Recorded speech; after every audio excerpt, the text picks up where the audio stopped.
It's a great pleasure to be in New York, and it's a great pleasure to be for the first time in Asia Society. New York, which, as Neelam mentioned, is its 70th year of engagement. Engagement across cultures, art, culture. You do much more than art and culture, but it's terribly important, now more than ever, to have this cultural dialogue and bridge in culture and art. I want to say a very special thank you to Asia Society, to Neelam and her team, and John and the AV team, and of course my very good friend Vali, who actually connected us. He's in Europe now, but I'm delighted that his sister Layli is here. She came from DC, where she attended my talk, and more on that later, because you will see some of the art that resonates. Layli is the Rothko curator at the National Gallery in DC. I've just come from Houston and Washington, D.C., where we were very warmly received, and we had two excellent events at the Asia Society Texas and at the Smithsonian in D.C. And I want to thank Ashkan for agreeing to do this. We haven't had our fireside chat yet, but I hope you'll enjoy it as much as I know I'm going to enjoy. Many thanks to my team in London who've been working on this, with everyone here, Isabel and Chiara, who've worked to make sure this runs smoothly for all of you and for me as well. There are many people I'd like to thank and welcome. Many I will inevitably miss, but it's nice to see a couple of students here today. I love speaking to students. I did this talk at St. Anthony's College in Oxford, where half the room were students. And it's just very important, and I hope that they'll carry forward the torch of knowledge and curiosity about the Middle East. Many of you know the region well, but I just want to ask, how many here are from the Middle East? Right. Okay, so 2/3 of the room. How many speak Arabic? And how many speak Farsi? Right, we've got a balance. Right, that's very unusual. Half the room speaks Farsi, half speaks Arabic, and more than 2/3 are from the region, and that's wonderful. For me personally, just very briefly before the talk, art and culture has always been a very important part of my life. From a very young age, we'll discuss this together with Ashkan, but also in my professional career. And I describe it as my third place. I gave many talks and lectures at my alma mater in London Business School, for graduate students. And I tell them the importance of finding their third place. Of course, first and second being home and work, or whichever order it is, but the third being something else. And for me, it's art. And that's why I do what I do. And now we've got 50 minutes together. So I'm going to begin. I'm known to start on time, notwithstanding today. And that's part of my Austrian-British part, which is quite on time.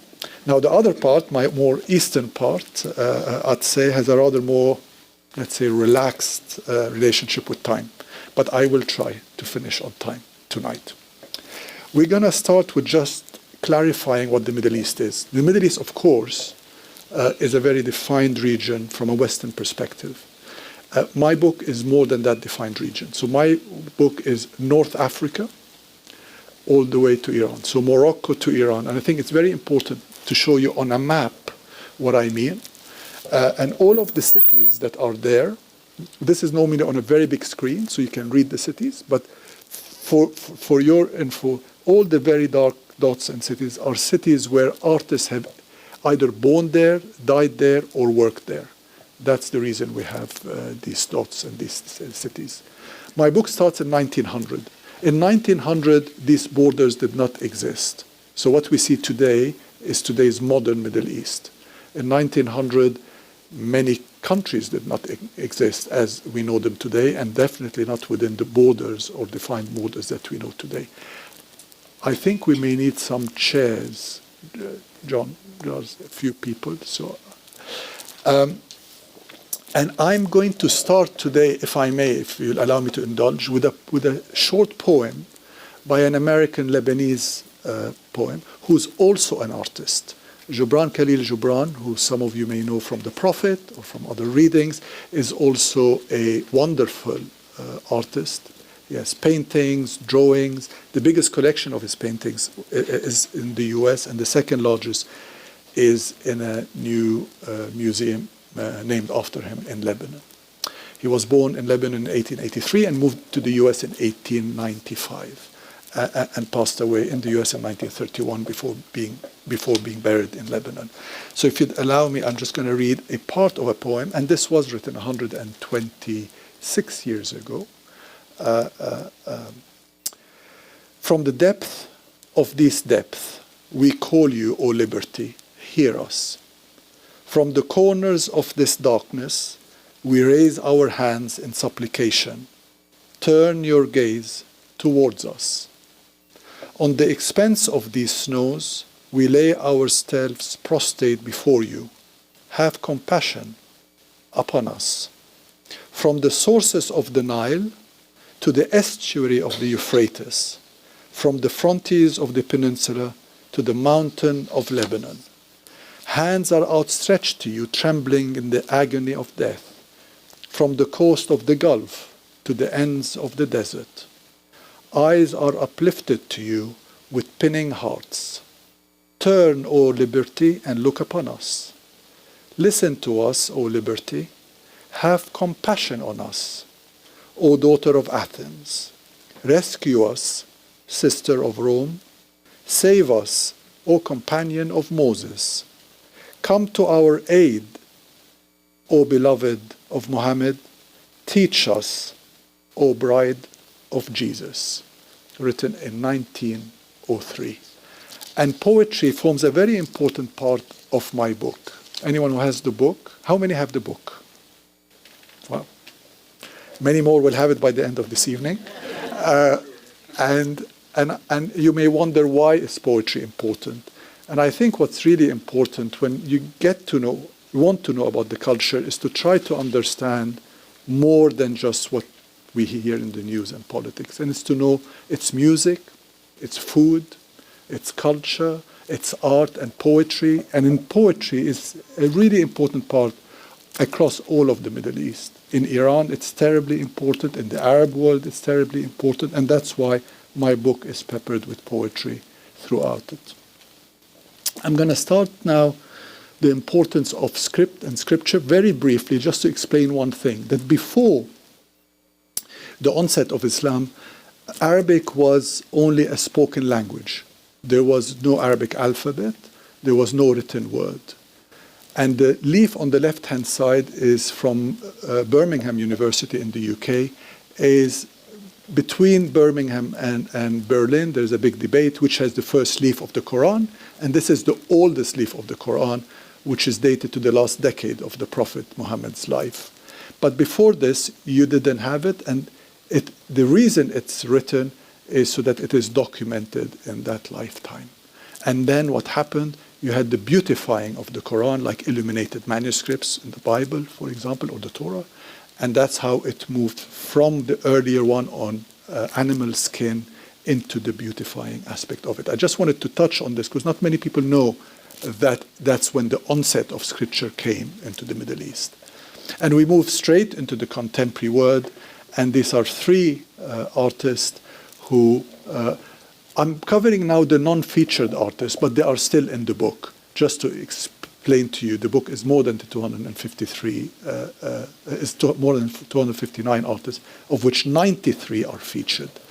These artists have three religious, spiritual words. On the right-hand side is a Lebanese artist, and this is the word God in a contemporary way, painting.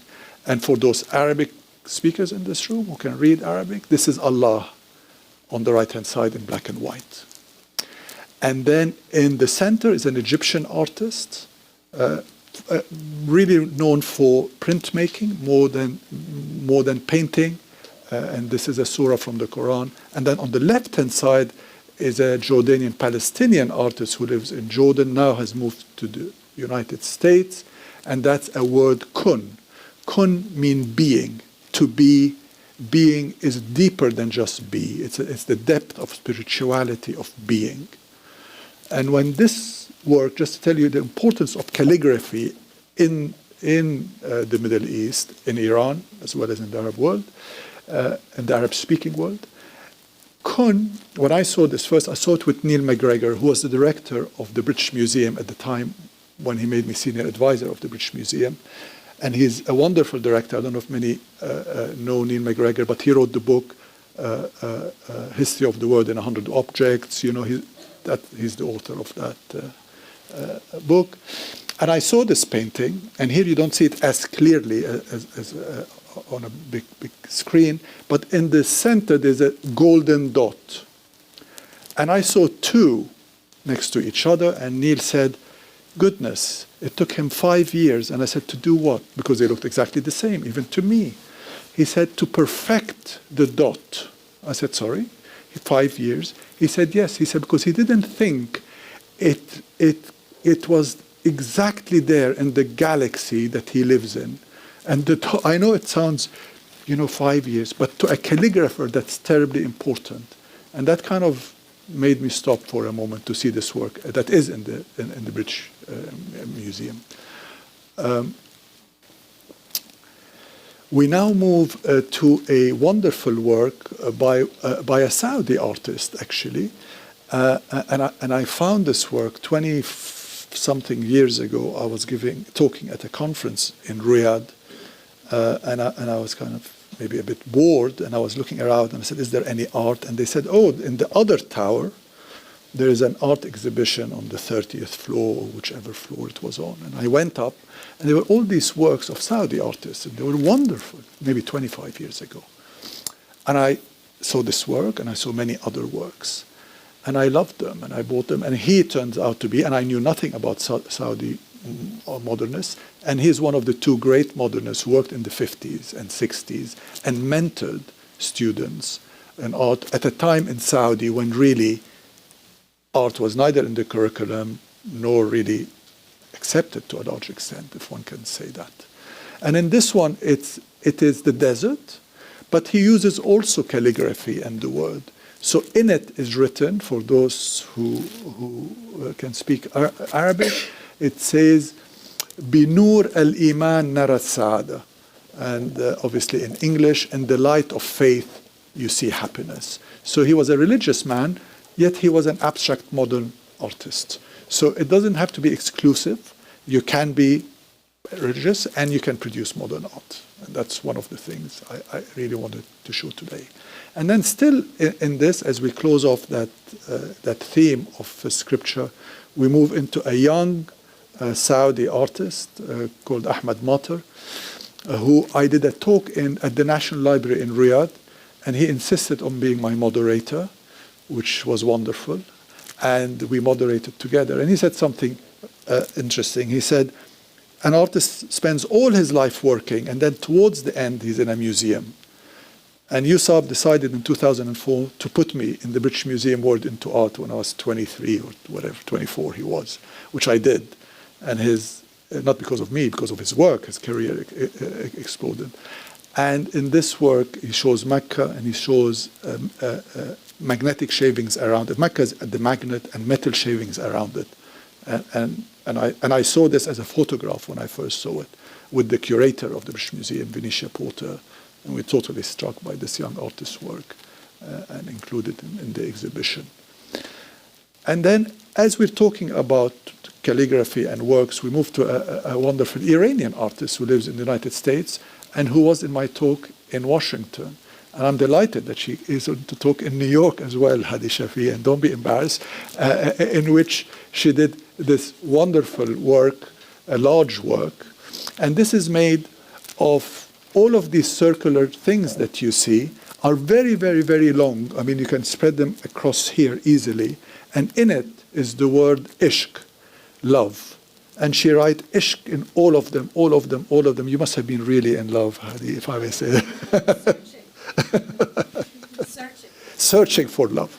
And she wrote love, turns it, and you put it almost like, I look at it as a prayer wall for me in many ways. And she's deeply affected by spirituality and the effect. Please do come in. I know there's a lot of people standing behind, but I'm not sure how to get you in. But And that just shows that even within this, words are important to many artists of the Middle East. And they don't have to be religious. And that's really important to explain. And now we move to the 1900, just to explain really importantly what happened in 1900.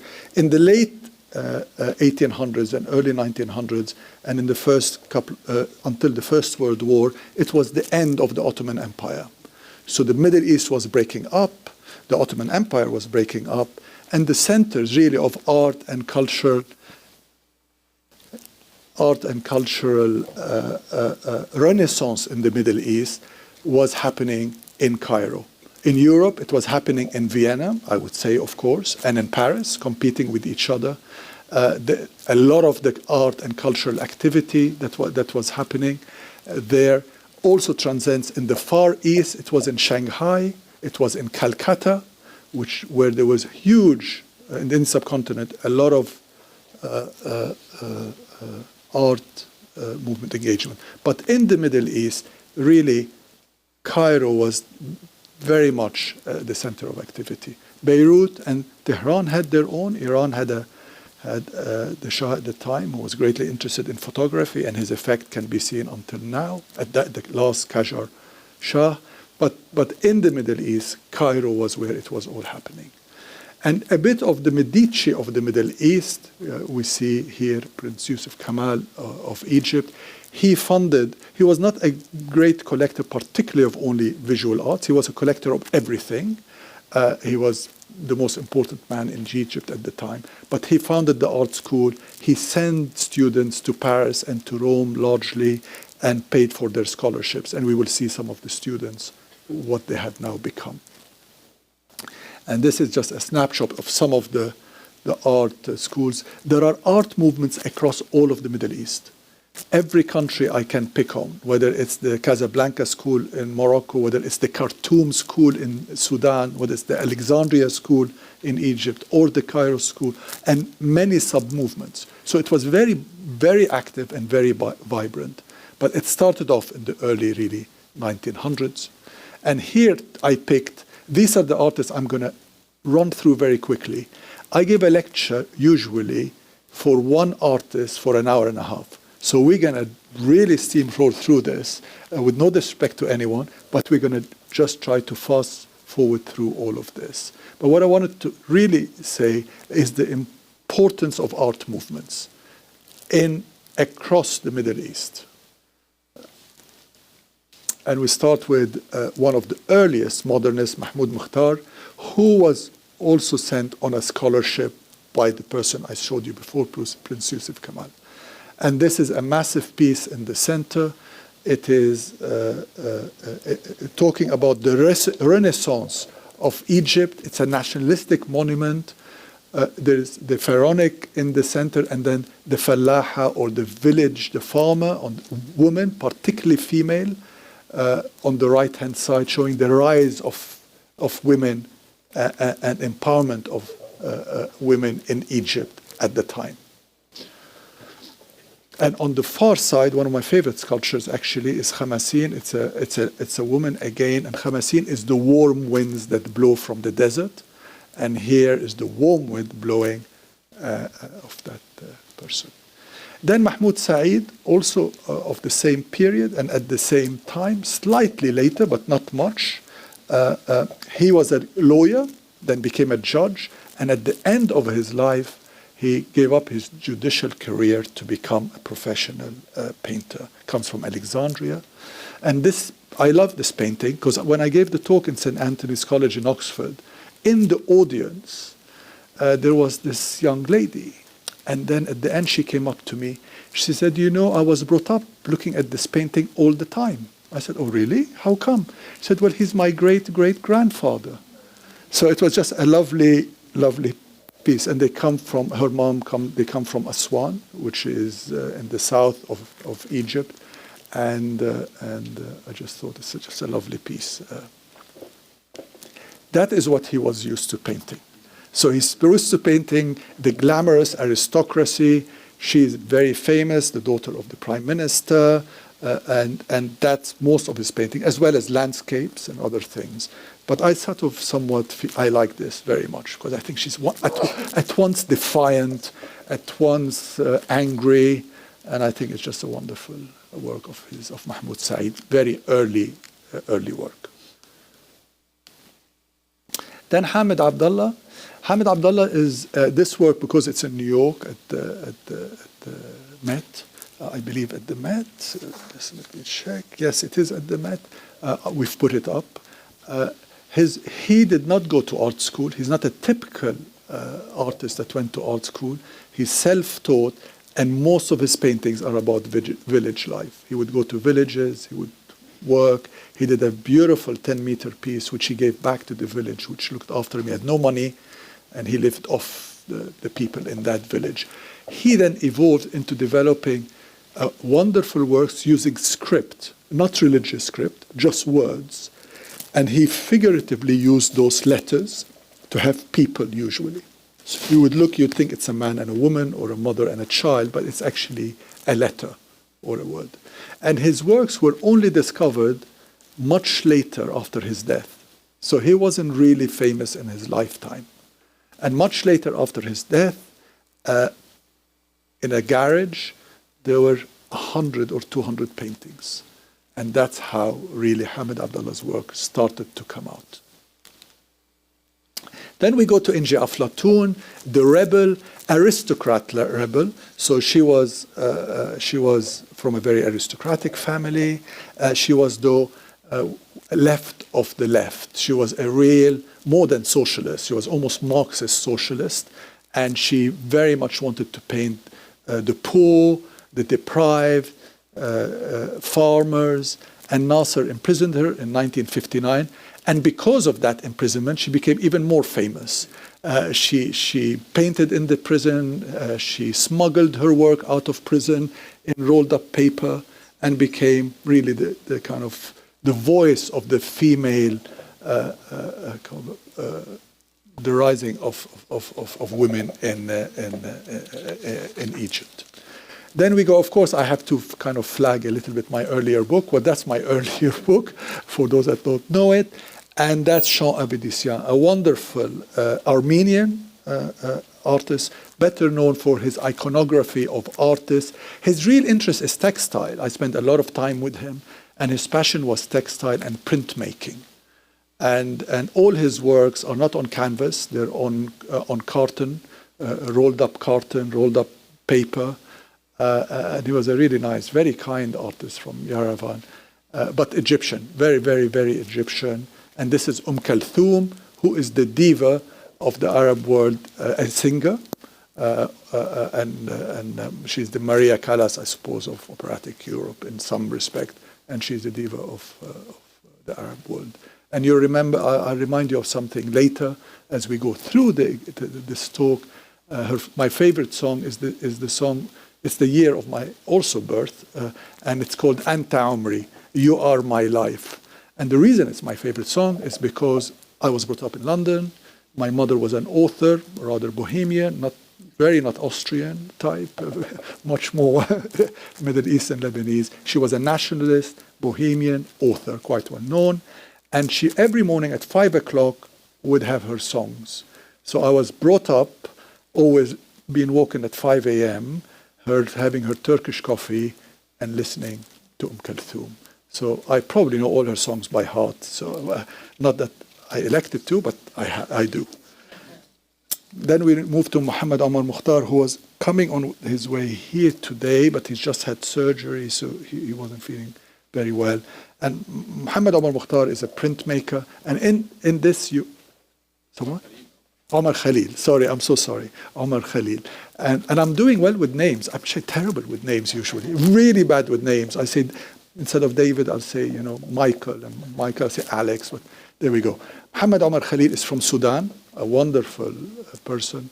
And in this, you have Nasser and Kulthum within it.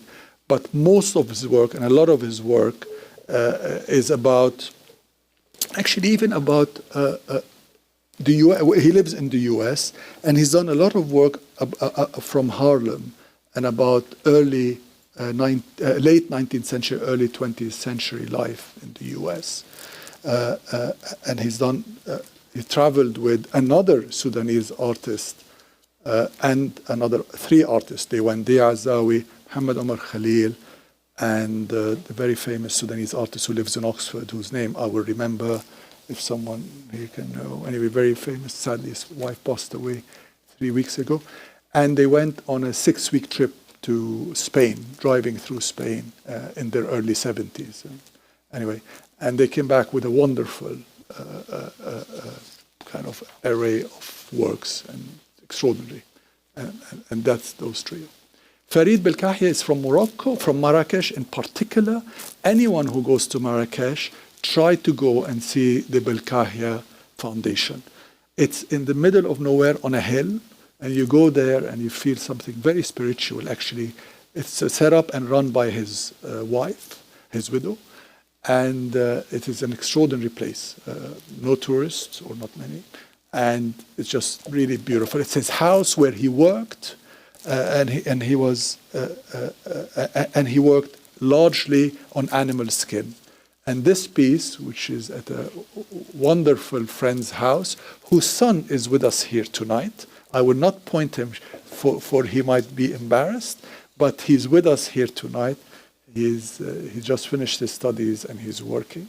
And that's my dear friend in his house in Marrakesh. It's a big 5-meter work on animal skin called Jerusalem.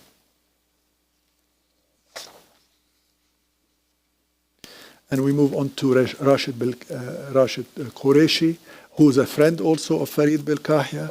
And Rashid is a Sufi artist from the Baghestani clan, who come about 1100 years old clan, and much of his work deals with Arabic and Berber calligraphy. And he's built a huge cemetery which just finished in northern Tunisia on the sea, where I, as a 21-year-old, as most do, seems, went and spent a year on the beach in South Tunisia. And he built a cemetery there for all of the immigrants that died trying to cross to Europe. And he would take them and bury them, and everyone has a tile, nameless, of course, and it is thousands of course, pieces of tiles which he built in memory of these nameless migrants. Mohammed Melehi, also we're still in the Maghreb, and remember we're going from Morocco to Iran, and we're now in the Maghreb, which we're closing off. So we're a long way to Iran, but we will finish on time. And that's in the Maghreb. Mohammed Melehi was sent by a Rockefeller scholarship to New York in 1962, and much of his work is influenced by American modernism. But he doesn't accept that in his mind it's not American modernism, it's modernism, but he worked in New York and saw American modernism, but it's in his language, it's Morocco and it's the Maghreb. And I think we will see this as we go through now with many of the artists. And I want you to focus just a little bit on the next two, not that you shouldn't on all of it, but the next two slides before with the third for a particular reason. So that's Mohammed Melehi.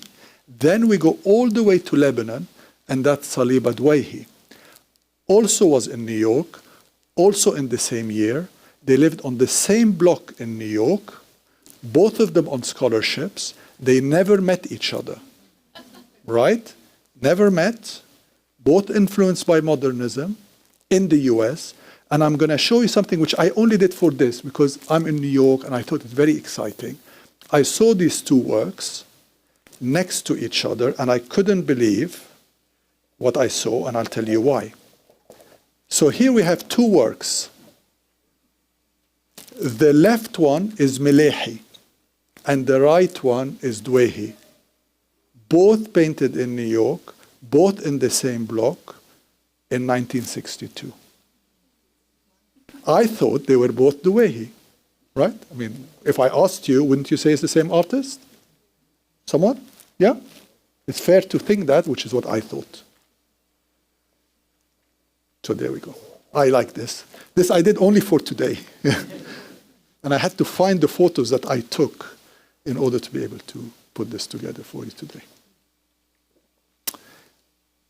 And now we move to Lebanon firmly. Saeb Eigner was Lebanon. I didn't actually talk much about Saeb Eigner, and that I should have, because Saeb Eigner, as we have the Rothko curator with us, I know it doesn't look Rothko, but lately Saeb Eigner was greatly influenced by Rothko and by Ad Reinhardt as well. And he mentions that. And now we move to Helen Khal. Helen Khal was born in Pennsylvania, Presbyterian parents who moved her grandparents moved to the United States. And at the age of 22, she decided, I want to go visit Lebanon. So she's an American-born artist, and she went. And she had quite an effect in Lebanon, because she opened the first gallery, named Gallery 1, as you would, you're the first. She named Gallery 1, and she was hugely important and did a lot in the art and cultural world in Lebanon. She married a very famous writer, philosopher, Yusuf Khal, hence her name, Helen Khal. That's not her maiden name. And she was greatly influenced by Rothko, probably above all. These are her two boys. She had a very distressing life. She divorced, and she had a very tough time, and the judge decided she can't have her children. And she was totally enamored and adored her two boys, so she lost them for a very long period of time before she was able, actually only in late teenage, she was able to even see them. So she was going through a very stressful time. She was a very good friend of many of the artists that we will now see in Lebanon as we move forward. And I've seen her letters in files, in boxes, and they're just beautiful letters to many of these artists, describing her agony and her loss, especially to Shafiq Aboud, who we will see, who was a mentor to many of the artists. This painting, hence I took Rothko, to me, of course, when I saw it, you immediately think of Rothko. And what she said was, she's greatly influenced by Rothko, but she couldn't paint this anywhere but in the hills and mountains of Lebanon overlooking the sea. And I saw this painting in a beautiful mountain house when I was doing the research for the book. I went up to this wonderful couple who had this extraordinary house on the hill, and this was in their living room. And I just thought, it just shows those artists who lived in the US, were in the US, influenced by the US, but went back and painted in the environments in which they were living and in which they were painting. Then we come to Shafiq Aboud, probably the greatest abstract artist in Lebanon, or at the very least one of the greatest two or three of Lebanon. He spent a lot of his time in France, where he was very influential in the École de Paris, and very well known. And he mentored many of the artists, including Helen Khal, whom we saw earlier, and a couple later that we will see. And he worked with artists such as Fernand Léger, Otton Fries, André Lotte, and a number of others. I'll tell you, I'll indulge just 1 minute, just move on, just to say this hand. Do you see the hand in the painting? Right. So what happened? He did an exhibition in 1972, and his gallerist, Waddah Faris, who was a very famous gallerist, had an exhibition in Paris, and he had all these paintings. And Shafiq Aboud was not interested in money. He hated money. If you talk to him money, he just doesn't want to hear, gets stressed out. And he had no money.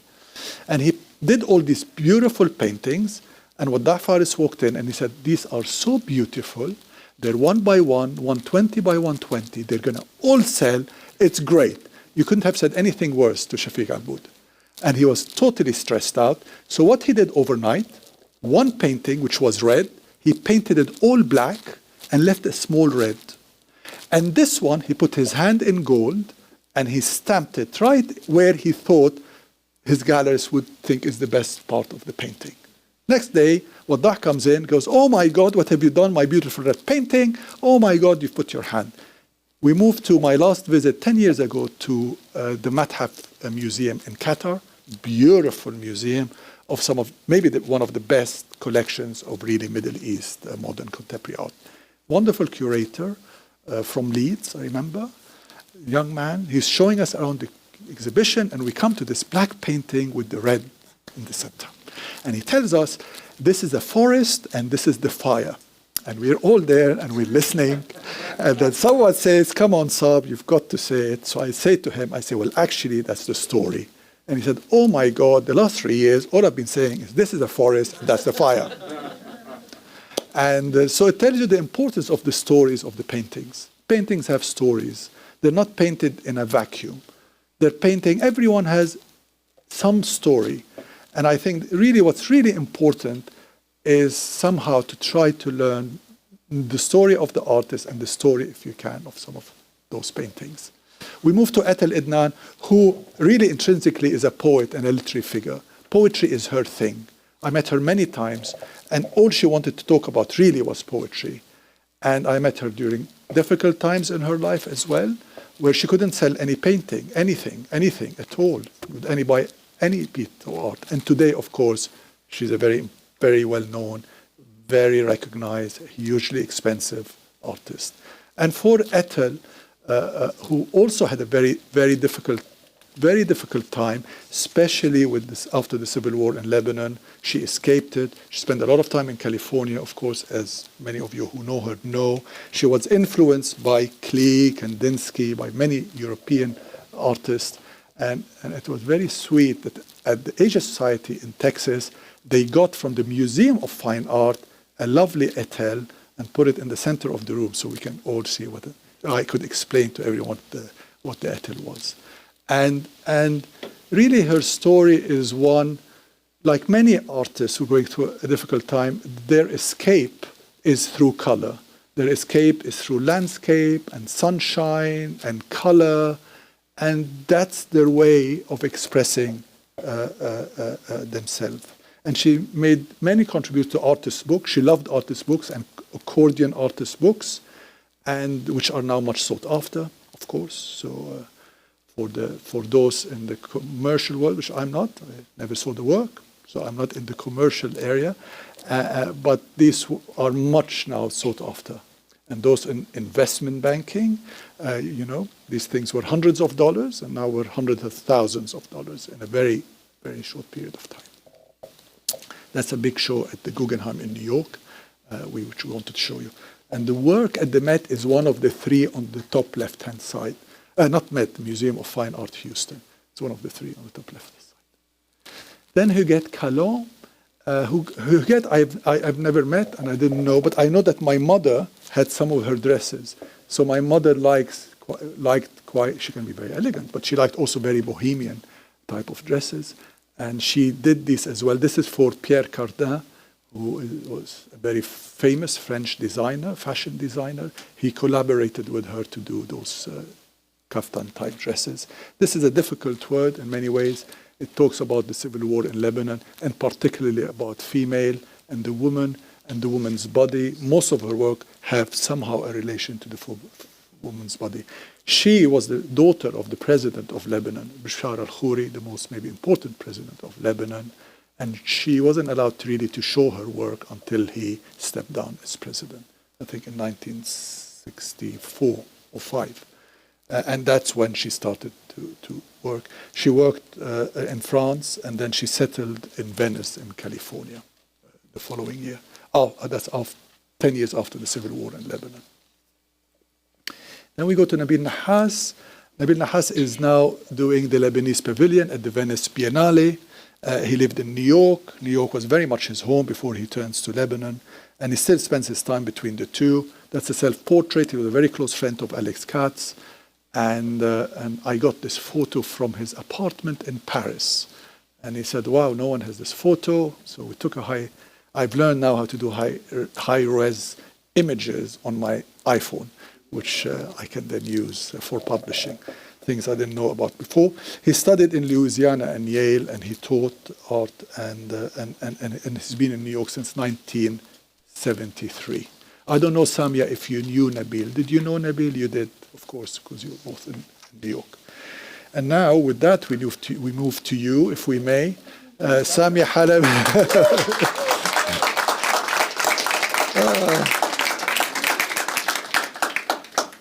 Wonderful to have you here. Samia is a very dear friend. And of course, as you all know, Samia is an American-Palestinian or Palestinian-American artist who left Palestine in 1948. And she built a major career, as we all know, this very well-known abstract artist in the United States and in the Middle East.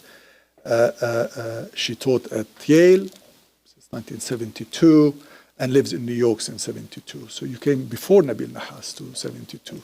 So you probably mentored him, maybe, I guess. He did. Oh, you did in 76. And Samia's works really deals a lot with abstraction, but not only with abstraction. And one of the most powerful shows that I have seen of Samia, which actually was in Sharjah, was the work also of the plight of massacres in Palestine at the time. Very powerful works, which resonates with anyone who sees them very powerfully. She's a great, not only painter, she was one of the first one to work with the computers in digital art and kinetic projections. I saw her wonderful kinetic projections project in Tate Modern in London. And her works are, of course, in MoMA and at the Whitney and everywhere I can go on. And we can have many sessions just on Samia. But, of course, Samia is the cover of my book.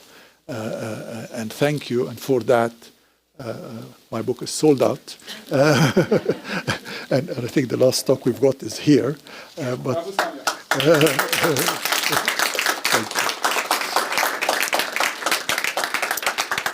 Now, when I chose this photograph of Samia, which I love, there were many photographs, but that was the one I picked. I picked it because actually it was taken by a very close dear friend of Samia and an artist who I love dearly, actually, and I liked her daughter very much personally, and that's Mona Saoudi.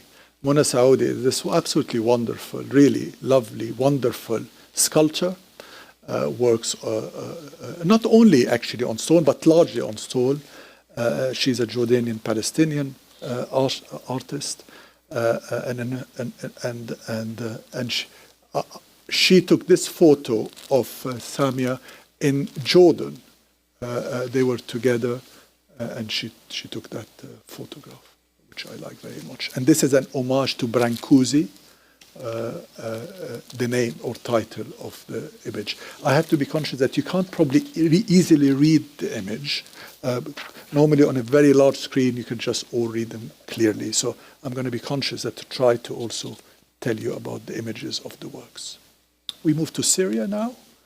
We move to Fateh Mudarris, one of the 2 or 3 great Syrian modernist artists of his time. He's greatly influence by Sumerian, Assyrian, Palmyrian, Islamic art, and in this one, and Christianity as well.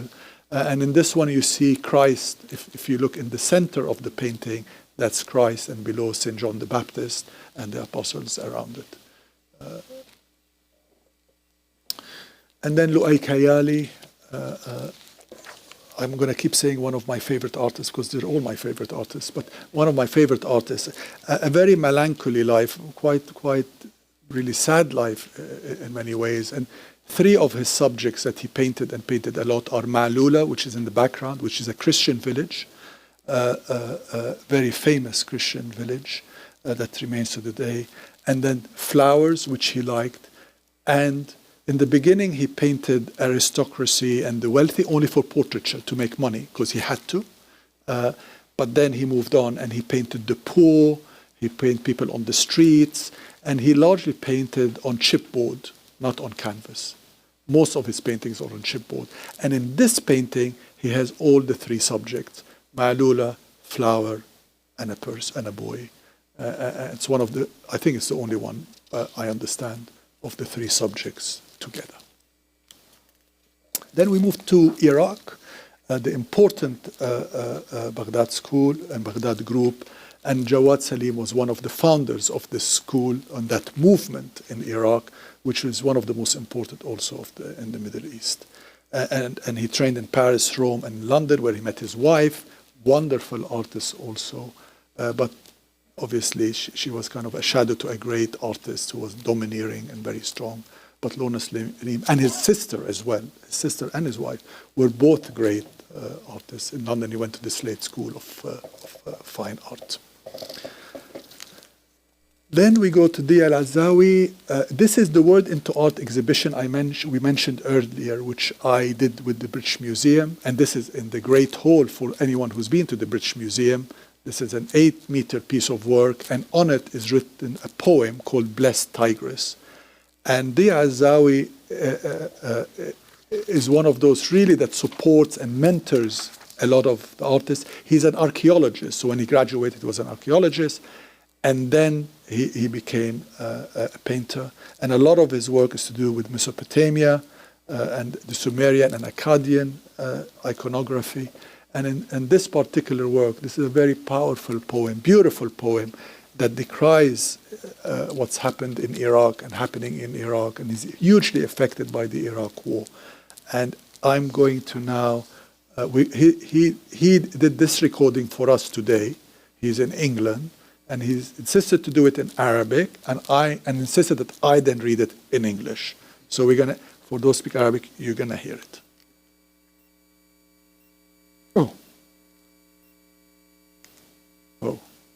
sorry, I don't know how to do this. It's supposed to speak.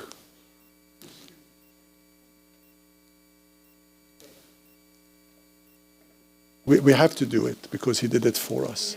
So we need to listen to it.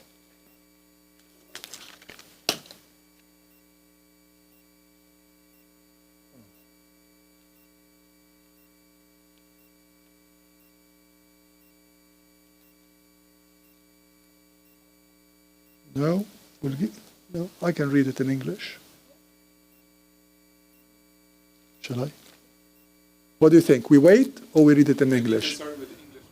حييت شفحك عن بعد فحييني يا دجلة الخير يا أم البساتين حييت شفحك ظمآنا ألوذ به لوذ الحمائم بين الماء والطين يا دجلة الخير يا نبعا أفارقه على كرهتي بين الحين والحين إني وردت عيون الماء صافية نبعا فنبعا وما كانت لترويني. I greet you from afar, O greet me back. O blessed tigress, giver of gardens green, I greet your banks, seeking to quench my thirst. Like doves between water and clay, a flutter seen. O blessed tigress, oft have I been forced to leave, to drink from springs which didn't my thirst relieve. O blessed tigress, what inflames your heart inflames me, and what grieves you makes me grieve. O wanderer, play with a gentle touch, caress the lute softly and sing again, that you may soothe a volcano seething with rage, and pacify a heart burning with pain. Anyway, there we go. Then we move, still we're in Iraq, and we have Hana Malala. Hana Malala is an Iraqi artist who moved to the UK, and she works with multi-layered pamphlets. Shakir Hassan, another great of the Iraqi artists and co-founder of the Baghdad group, was her teacher, greatly influenced by him. And she's doing an exhibition at the Ashmolean that's coming up about Gertrude Bell. Gertrude Bell was became the British envoy to Iraq in the early part of the 20th century, an Arabist, and that relates to the work. First time she recorded only for us. Maps are my passion.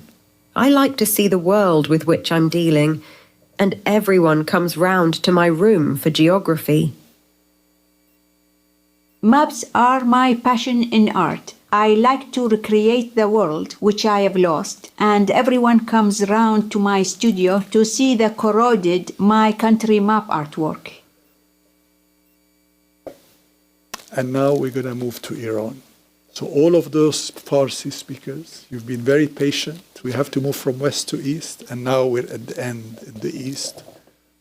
And we start with Manoush Yakhtai, one of my favorite abstract artists, born in Tehran, moved to Paris, and then moved to New York.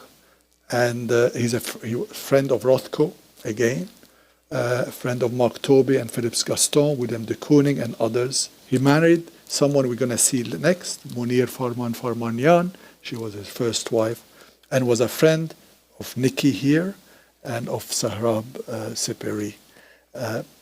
And works are at Motba and in other places.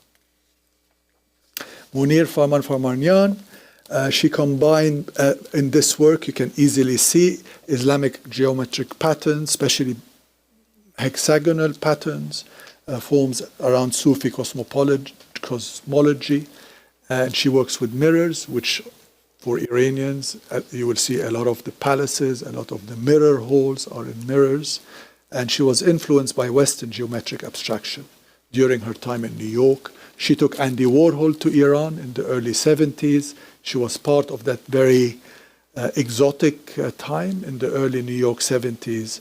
She was born in Kazvin and educated in Tehran before she moved here. And then she went back, and there is the Munir Museum in Tehran, named after her, of course, with many of her major works. Marcus Grigoryan, a very important artist born in Russia, uses a lot of works to do with the land, a pioneer of land art as we know it, and he taught in the Minnetonka Center for the Arts in Minnesota. In this work, which I like very much, he has Iranian pistachios, which of course are very important to Iran, although now can't be exported to many places in the world, but this is an early work of his works. Then we move again to do with poetry to Sahrab Seperi, one of the great Iranian poets, as well as painters. He influenced by Sufi traditions and by East Asian art. He loved paper. He liked Zen Buddhism, and his works are predominantly in this palette, very kind of minimalist, Zen-like. And he was raised in Kashan in Iran. And with that, we are delighted to have with us here Niki Nujumi, one of the great Iranian artists of our time. We're going to see him after, who has kindly agreed, accepted, and he's here with his wife and with his daughter, and he's going to read to us a poem by Sahrab Seperi. Thank you. Thank you.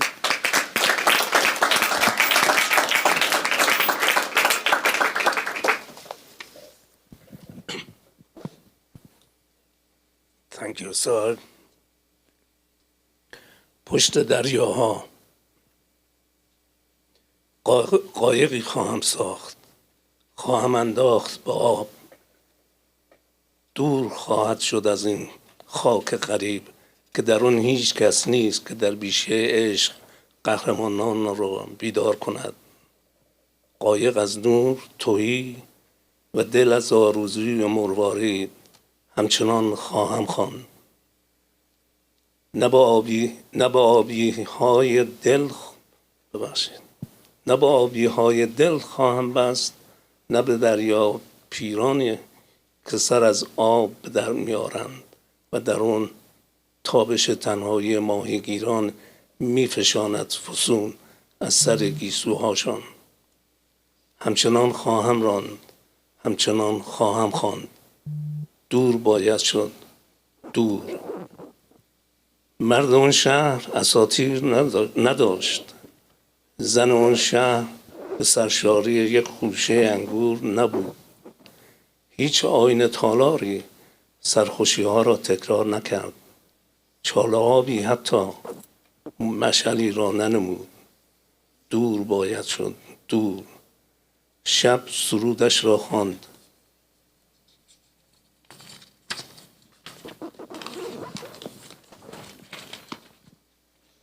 نوبت پنجره است. همچنان خواهم خواند، همچنان خواهم راند. پشت دریاها شهری است که در اون پنجره ها رو به تجلی باز است. بام ها جای کبوترهایی است که به فواره هوش بشری می نگرند. دست هر کودک 10 ساله شهر خانه معرفتی است. مردم شهر به یک چینه چنان می نگرند که به یک شعله، به یک خواب لطیف. خاک موسیقی احساس تو را می شنود و صدای پر مرغان اساطیر در باد می آید. پشت دریاها شهری است که در آن وسعت خورشید به اندازه چشمان سرخیزان است. شاعران وارث آب و خرد و روشنایی اند. پشت دریاها شهری است، قایقی باید ساخت. Thank you. Thank you very much. Thank you. Thank you. Yes. I know. Yes. I know it's very touching for you because you lived it, you were there with him. This to you is a very important emotional moment. So I thank you for doing it. Thank you. Please. I will read the translation. Beyond the Seas, it's called, by Sohrab Seperi. I will build a boat. I will set it on the water. I will go far from this estranged land where no one wakes the heroes in the grove of love. My boat will carry no nets, my heart no longing for pearls. I will keep rowing. I will not give my heart to the blue, nor to the mermaids who rise from the water, and in the shining solitude of fishermen scatter the spell of their hair. I will keep rowing. I will keep singing. We must go far away. The men of that town had no myths. Its women were not full with the richness of a cluster of grapes. No mirror in its halls echoed joy. Not even a puddle reflected a flame. We must go far away.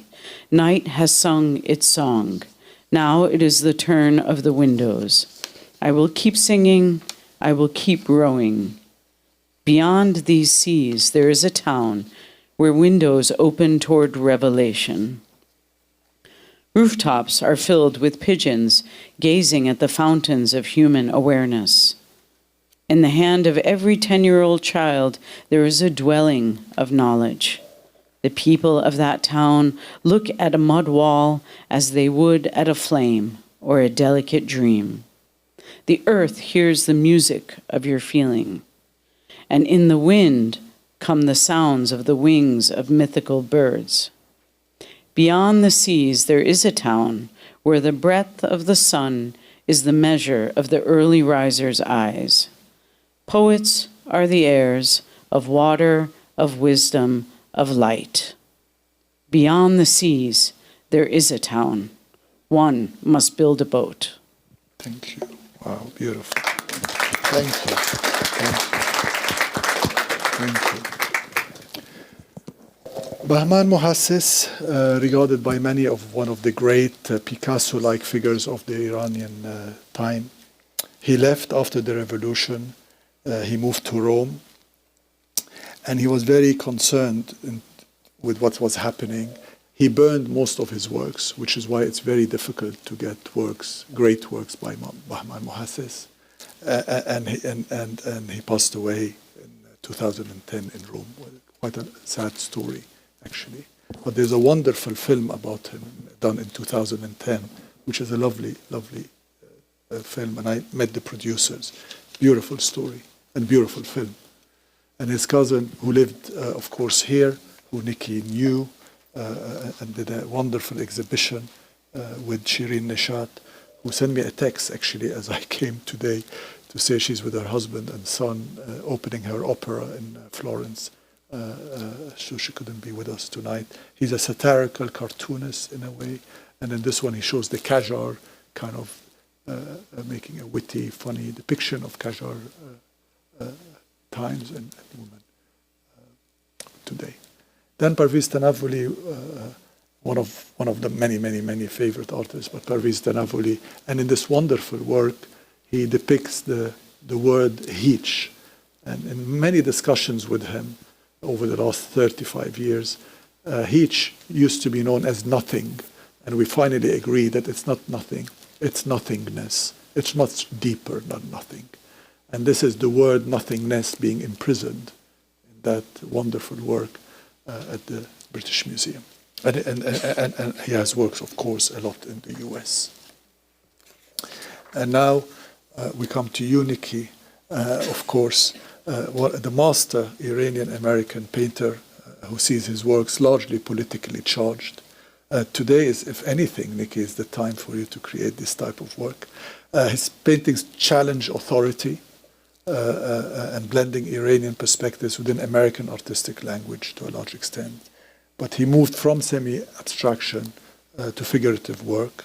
He explores power and powerful men and powerful leaders, alienation and contemporary anxieties. And I would say this is quite relevant to today, perhaps, in some respect. Then Shirin Neshat, who I said would have loved to be here, who's also a New York-based artist, who of course knows Nikki quite well, and that's with her son, Cyrus, on the right-hand side. And she's one of these great, of course, cinematographers and artists who lived outside Iran. She lived in the United States and produced in the United States her films and videos and installation. And she has a very kind of complex in-between existence between her beloved country, Iran, and her adopted country in the United States. Farhad Mushiri, the youngest actually of my featured artists, of my 93 featured artists, who I knew very well, and his wife, who passed away as well as he did. He's from Shiraz, and he uses Iranian poetry in his master works. This is a jar, and on the top it says, "I subh salam barto." I don't speak Farsi, but I know this one well, and it says, "Greetings to you, O morning," from a poet by Hafiz. And this work I saw first, actually, at the time of the British Museum at his first exhibition. And when I saw it in London, in Leighton House, which is this beautiful house in Holland Park, wonderful Orientalist house built by a British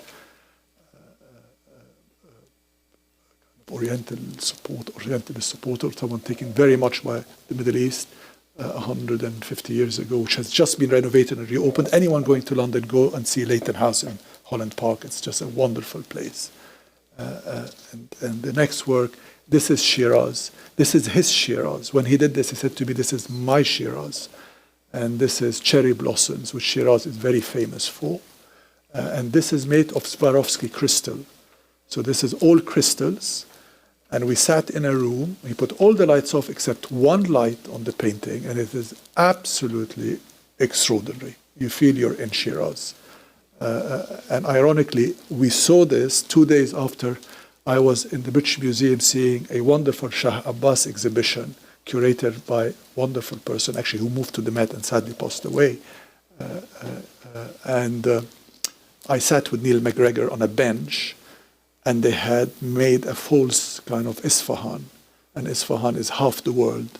And Neil sat, and it was dark and just lit up. There was no one there. He said, "My goodness, isn't this just? Imagine if you're in Isfahan." And when he does this, Farhad said to me 2 days later, we're sitting just Shiraz. He said, "Imagine if you were in Shiraz." So rather extraordinary. Just a witty thing, and I'm going to try to close because we have some time now on our fireside chat.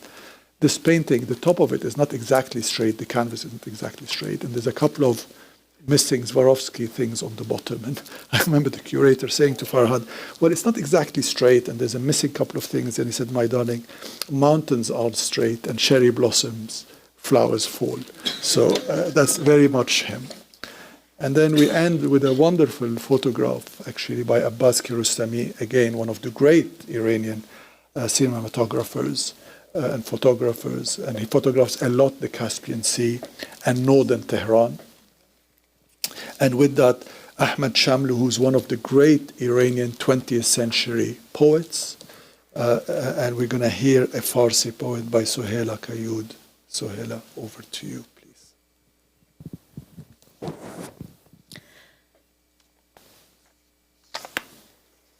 یک شب مهتاب ماه میاد تو خواب، منو میبره کوچه به کوچه، باغ انگوری، باغ آلوچه، دره به دره، صحرا به صحرا. اونجا که شبا پشت بیشه ها یه پری میاد، ترسون و لرزون، پاشو میذاره تو آب چشمه، شونه میکنه موی پریشون. یه شب مهتاب ماه میاد تو خواب، منو میبره ته اون دره، اونجا که شبا یکه و تنها.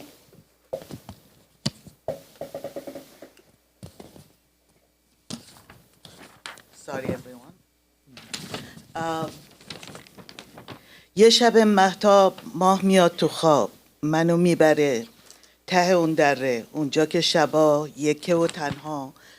تک درخت بید شاد و پر امید، میکنه به ناز دستشو دراز، که یه ستاره بچکه مثل یه چیک بارون، به جای میوهش سر یه شاخش بشه آویزون. یه شب مهتاب ماه میاد تو خواب، منو میبره از توی زندون مثل شبپره با خودش بیرون، میبره اونجا که شب سیاه تا دم سحر، شهیدای شهر با فانوس خون جار میکشن تو خیابونا. عمو یادگار، مرد کینه دار،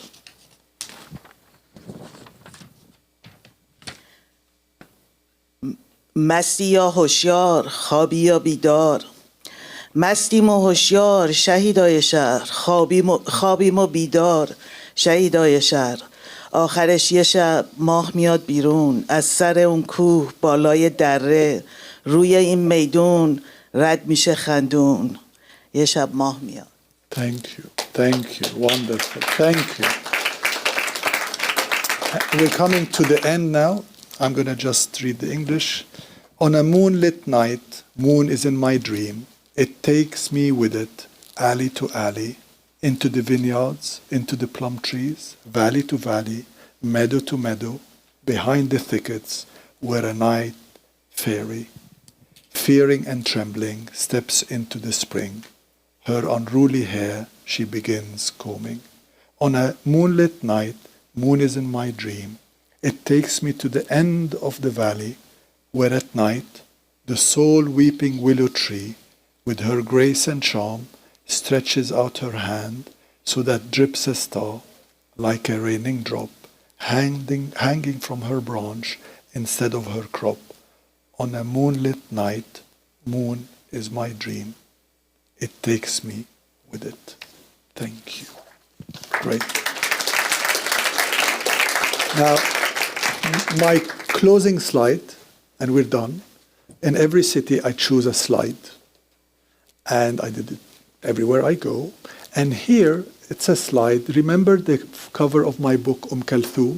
And remember my favorite song, You Are My Life, Anta Umri, right? So I was in London in 2004 in this wonderful gallery, and I walked in because my wife told me to go see an exhibition, and she had reserved this beautiful painting, and I was discussing with the gallerist, and this young artist comes looking like an artist with his kind of cap on the side and holding a book, and he walks into the gallery. He said, I saw this fantastic exhibition at the British Museum. Look. And he said, do you see the name up there? He said, yes. He said, that's him. So it was me, and I met this wonderful artist. I then went to his studio, and he's in New York. He's an American artist. Turned out his great-grandfather or grandfather flew with the Wright brothers, and he was one of the first pilots in the world. And where does he come from? From Syria. So there is a Middle Eastern link, and flew from Cuba to Florida. And the artist was born in the US. He's an American artist, and his major work is in Freedom Tower. You go to Freedom Tower, Condé Nast headquarters, public 15-meter painting. And then in his studio, I heard Anta Umri, the Kalthoum song. And it is this work, which I will come to now. That's that work. And this is Jose Parla, and he's with us here tonight. Hi, Jose. Wonderful to see you. Thank you. And then, last but not least, if you ever go to London, go to the church called St. Martin's in the Field. It is a wonderful church on Trafalgar Square, and when you go there, you will see the big window in the church, and it is this window. And if you go at the right time, when the sun is shining through, you will feel something rather spiritual. You almost feel a crucifixion in the church. And it's this wonderful Iranian artist who is also in my book. And with that, I now have to say thank you, and thank you all for being here. Thank you. Thank you, Saeb, for having me. It's great to be at Asia Society again. Diving right into the narrative of your book, it brings together a really wide range of artists across different countries and generations from the MENA region. So how did you approach constructing a coherent narrative under the umbrella of Middle Eastern art without falling into this trap we usually fall into of one monolithic region or imposing a single framework? Well, the problem is everyone thinks the Middle East or the region is all the same. Yeah. And there is absolutely nothing, right, at all that could justify something like this. But people think, oh, they're all Arabs or they're all Iranians. That's kind of what people say. And every country has its own. If you look at one country, it's 10 countries. It's the richness of this region. It's whether it's their dialect or what they eat or what songs they listen to or their traditions. They're all very, very, very different. And what I tried to do in this book is to show the diversity of that part of the world. That it is really, and that's why I start with the map. This is a huge region. You know, Egypt and Sudan, when they were one, they're 20% of the whole African continent. You know, these are massive countries. Iran is 3.5 times the size of France. You know, we're not talking about just 3.5 times. And when it was with Georgia and with Azerbaijan, it was 6 times France. I mean, we're talking of massive parts of the world. And then, 1/3 of the US. Sorry? It's 1/3 of the US. Well, there we go. 1/3 of the United States. And then you go into small countries. And those countries have their own small different towns and villages. And I think this is the kind of richness of the region. It's just so very different. It's like a tapestry. There is no, it's not one color. And that's what I tried very hard, but I tried to do in this book, is to try to show the diversity of that part of the world. Which brings me to my next question about identity and different movements within one country. Many artists you discuss engage deeply with local traditions, global modernism, as we call it. Do you see modernism in the region as something that was imported or adapted or fundamentally redefined by local artists? Some of them, as you mentioned, traveled to the West, to Europe, to study and come back.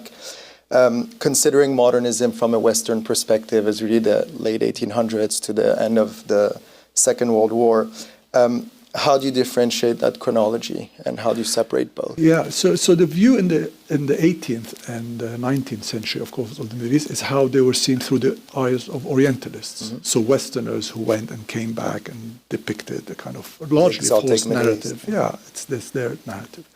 A lot of the artists we see did study in the West, but in the West they have produced their own identity of their works, of their own national identity, country identities. Many are abstract, but they created an abstraction that relates to them. It relates to their thought processes, to what they produce. Many people would say to me, but this is like a European abstract. I said, yes, but you ask the artist and he will tell you, no, this is very much of my place, of where they are. And I think the two examples I showed you of Melehi and Dwehi are a very good example because you see the modernism there starkly in front of you. But when you speak to Saeb Dwehi, he will tell you, no, this is the village in Lebanon. I said, really? He said, yeah, absolutely. Look. And then you see his earlier works, how it evolved from actually a very detailed village, a bit more abstract, into becoming 2 lines. He completed the construction. Totally. Painting, yeah. And when you see this, you understand, you say, goodness, yes, I get it now. And I think that is what people don't totally understand. And when we saw Helen Khal, she would say, I couldn't have painted this in Pennsylvania. This is my Lebanon. Yes, of course, I saw Rothko, but this is me. So I think that their identity in the work, and I think that was very important. And in the context of your book, how there are hundreds and thousands of artists from the region, yes. How did you decide which one would be included in your book? Yeah. Part of your collection, I'm sure, part of your relationships with institutions? Yeah, well, actually, okay, so the interesting thing is no collector, and I'm so sorry for the guys there who can't see me. I feel terrible that this is in the way, but I'm sorry. But all of the collectors and institutional collections opened up their kind of collections. The book is made up of collections from Iran, from Qatar, from the Emirates, from Saudi, from Egypt, from everywhere. And it's wonderful to see here a young man, Marwan, who's at Columbia. His mother worked with me on the Egyptian part of the book. It's nice to see you. And his mother, Fatin Kanafani, is one of the greatest art historians, curators, with great books on Egyptian modernism. But they opened up. So even the person doing the research in Tehran, she went to the Tehran Museum of Contemporary Art. They were very professional. They dealt with everything. They asked what digitalized. They had to go through committees. They were approved. They didn't want to get paid. They only asked for 2 books. But everybody engaged. Qatar opened up totally all their collection, everything. Emirates, everything. I saw things extraordinary. And I said, well, I'll sign the confidential. I mean, I saw the extraordinary things. Leila, you would be amazed by what I saw even. But I saw some extraordinary works from all over. And what surprised me is even in the Arab world, they have some of the greatest Iranian pieces of modern art. And that did surprise me, I have to say. Which is rare. Yeah, but they Qatar are unbelievable. Qatar has a few great Iranian artists. I saw some extraordinary, some of the best of a genre I saw there. But everybody wanted to tell the story. Nobody said no, and everybody was happy to engage. And most of the works in the book are from institutions and from private collectors. There were a great collection of Barjil in Sharjah. The curator is with us here today, which is wonderful. Sultan of Barjil said, just pick, we will send you high image, and the Sharjah Foundation in Lebanon. These new collectors like Barjil, like Dalou, like others didn't exist 30 years ago when I started. No, they existed as people, but the collections as they are now and as engaged as they are now did not exist. Although I knew Sultan 30 years ago. Before, so we did a talk together on YouTube 25 years ago. Anyway, yes. So your publications, your tours, these panels help bring a greater visibility to many of the artists from the region who have often been marginalized in their lifetime, especially by Western institutions. What changes have you observed in the recent years, let's say the last decade? And in terms of recognition, what still needs to be done? I see a lot of change, especially in this country and in Europe, but this is just the beginning, I feel. There's a lot to be done. Yeah, I mean, I was in Houston. I didn't know what to expect, right? So I went to Houston. I've never been. I don't know Houston. And I went, and it was a huge auditorium of 200, and it's packed. Everybody from Houston was there. The director of the Museum of Fine Art, Gary Tinterow, his team, the biggest donors to the museum, all the trustees, everyone was there. Much wonderful and beautiful. And I found someone who just wonderful. Is Lucinda here? Someone called Lucinda? Oh, hello, hi, Andrew. So your stepfather, right? Father-in-law. So your father-in-law, wonderful story, right? So Michael, his father-in-law, I have to tell you the story. So he came up to me, and I didn't know Michael. I'd never met him before. He came up, called Michael Zilka. So he's English, British, and through a number of coincidences, we met, and he came to the talk. And he said, my mother's born in Beirut. I said, oh, wow, my mother's born in Beirut. He said, but my mother's born in 36. I said, my mother's born in 36. I said, we're soulmates. And suddenly we had this explosion of friendship. And he said, and he's a big supporter of the Museum of Fine Art. He's a trustee of the Museum of Fine Art. And he'd never seen really Middle East modern art like this and talk this way. And he sent me a message at midnight. He said, I'm sitting with Nina, his wife, and he said, we're sitting reading the introduction. As you said, you must read the introduction. And I tell anyone who gets the book, don't flick through the book. Read the introduction. Very important. He said, we're reading the introduction. It's just this wonderful story of, really, you can all bridge this cultural divides. And I saw it warmly in Houston. I mean, every night we were in Houstonians' homes, invited 10, 12 people. I'd never been. They kind of adopted us in a way, and they really wanted to engage. They genuinely wanted to There's engage. also a huge Middle Eastern diaspora in Houston, Yes. which collects, which is active, helps the They museum. send you photographs. You Absolutely. told me. I just met Your Ashkan, fan club, your fan and he club. said people send them photos of the talk. Saeb's Angels. Three angels. Yeah, I called them the three angels. Yeah, they were these glamorous three Lebanese ladies. They all came up. I called them the three angels. Charlie's Angels, sorry.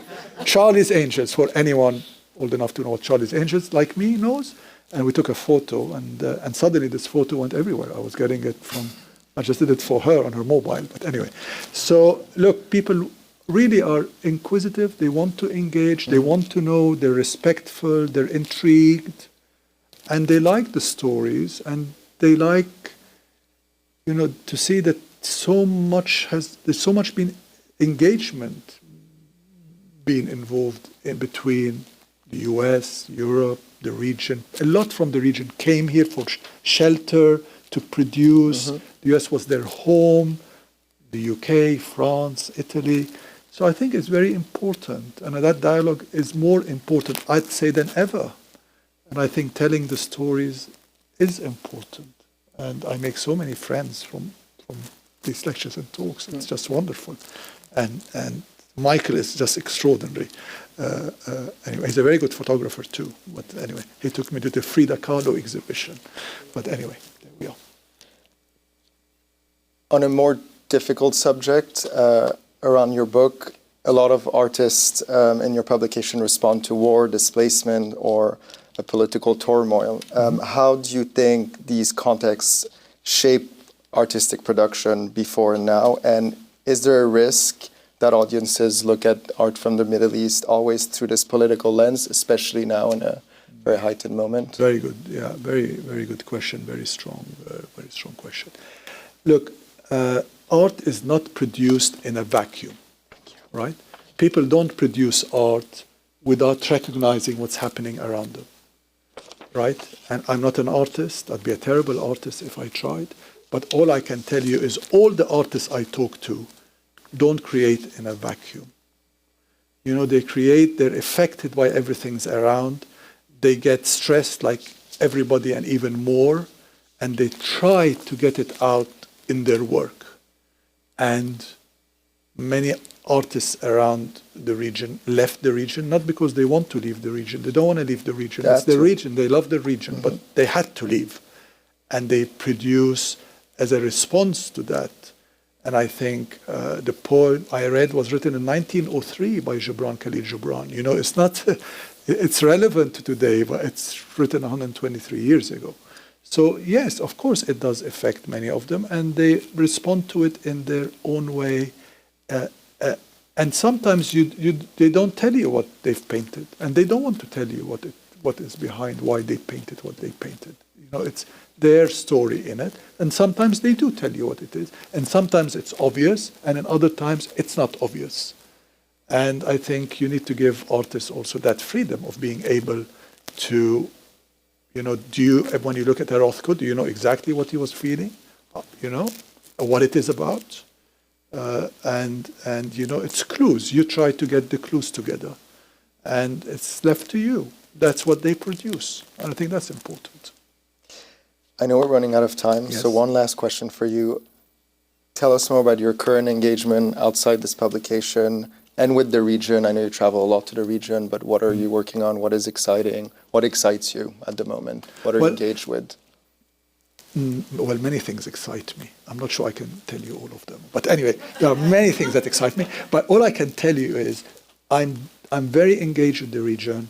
My parents met in Cairo. My dad drove a Volkswagen from Vienna down to Alexandria around the Mediterranean, ended up meeting my mother, who went there to kind of escape for a year and do her MA in Cairo, chaperoned by her brother, ended up marrying, big deal at the time, Austrian-Lebanese. We traveled in the region. She insisted I learn Arabic and, of course, French, which was terribly important to Lebanese, and I did. And I just had this kind of rather rich because of the richness of the region. And I was very lucky. My English teacher was a dialect specialist, English in Bath, and Somerset, so kind of southwest England, and he taught me Arabic dialects. So I go to Egypt, I speak Egyptian, I can speak to Egyptian Marwan. I go to Lebanon, I speak Lebanese. I go to the Gulf, I speak, depending which country, their dialect. And that kind of, to me, enriched that. Could you know about a region without really understanding its music and its poetry and its food and its, you can, but you can't as much. And I think I'm just very lucky that I have all of this. And then just as I thought I knew the region, Iran came in. Wow, it was like, I didn't know anything about Iran. Then I married my Iranian wife, and then I had this whole new universe to learn about, which I tried as much as I can to learn of. But I don't speak Farsi, but anyway, there we go. Thank you. Thank you for having me. Thank you, Irja Society.